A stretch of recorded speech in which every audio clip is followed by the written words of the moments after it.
Hi everyone, I'm JD from Willow Bound Journals. Welcome back to my channel. So we're continuing this series where I'm showing you how I make a vintage sewing journal. So we've got our cover, our pages, and in the previous video I showed you how I cut out all of the pockets, tabs, flips and flaps, all of different sizes and different types of pockets. So we've got top loading, bottom loading, side pockets. One pocket I didn't show you was the triangle pocket where you can put that in the corner of the page. So that is another idea you can do as well. So now in this video I'm going to show you how I arrange all the pockets.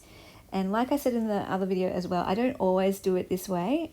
Sometimes I go page by page and I'll cut a pocket and lay it out on the page, turn the page, cut the pocket, put it on the page, turn the page, do the next pocket and so on.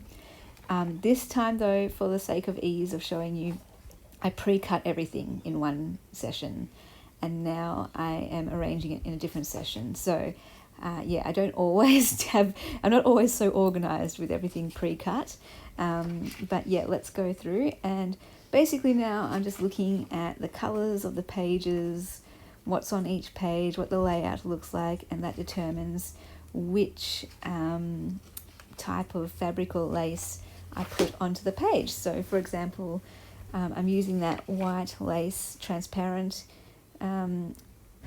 lace for the front, just because it's really beautiful and I like how it looks with that marble type paper peeking through.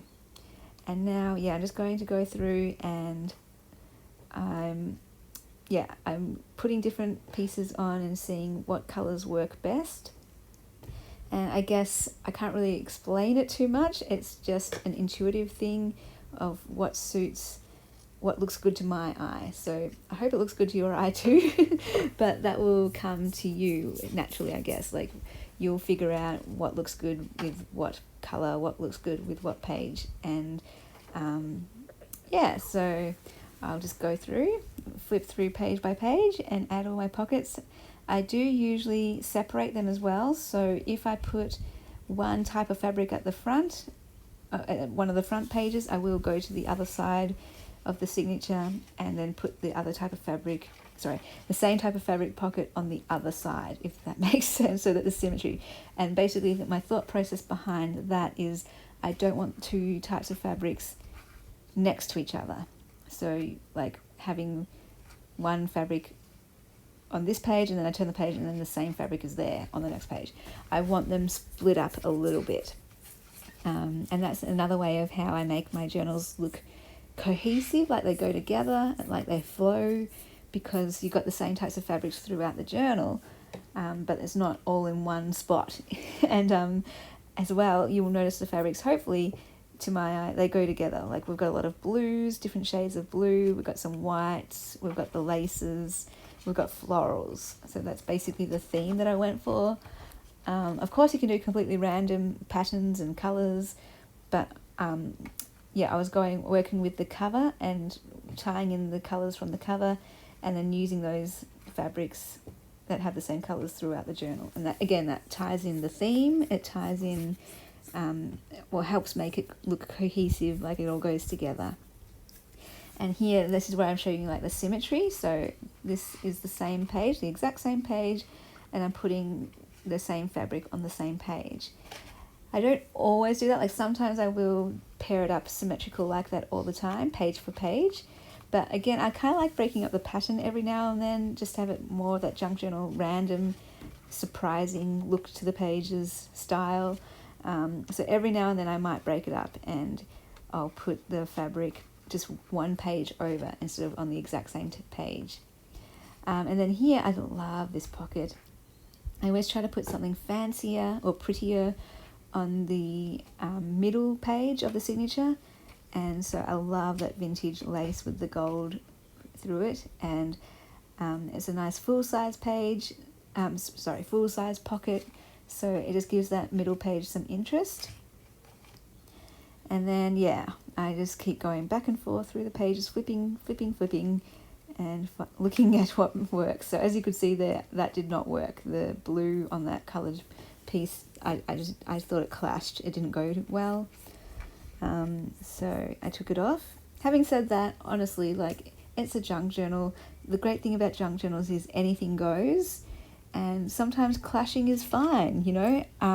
Putting a pattern next to a pattern, putting odd colours next to each other, you know, it's all, anything goes in a junk journal. So don't get too hung up on everything having to be perfect and looking perfect and the perfect placement. Yeah, just have fun with it and embrace the clashes is one thing you can do.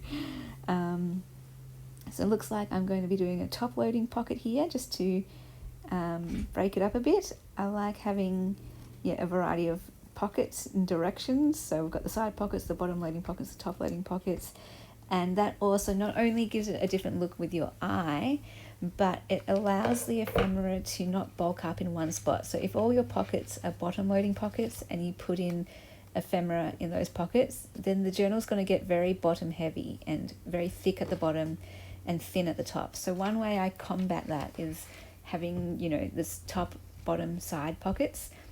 And also another way I combat that is having inbuilt pockets in the journal. What I mean by that is your pocket pages. So my sewn pockets, my glassine bag pockets, or any bag pockets, and my envelope pockets.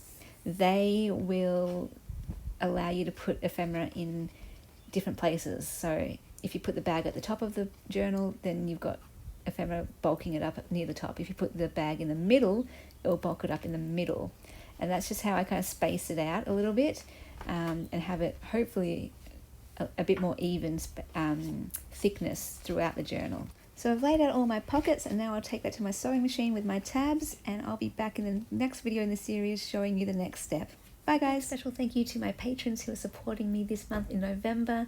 Thank you for helping me to make my creative dreams come true and allowing me to do this for yet another month. If you would like to join and become a patron and support my channel, bringing light and love to the world through creativity, inspiration and storytelling, and also journaling, the link will be below in the description box, where you get access to videos and printables. And at the $10 or higher level, you get access to every single one of my digital kits. There's also personal updates and behind the scenes looks into my life and process. If you'd like to take any of my journaling courses, all the links will be in the description box below too. And if you'd like to support my channel through a one-time donation, there's a buy me a coffee option if you just want to support my journey that way. May you journal your life because your stories matter.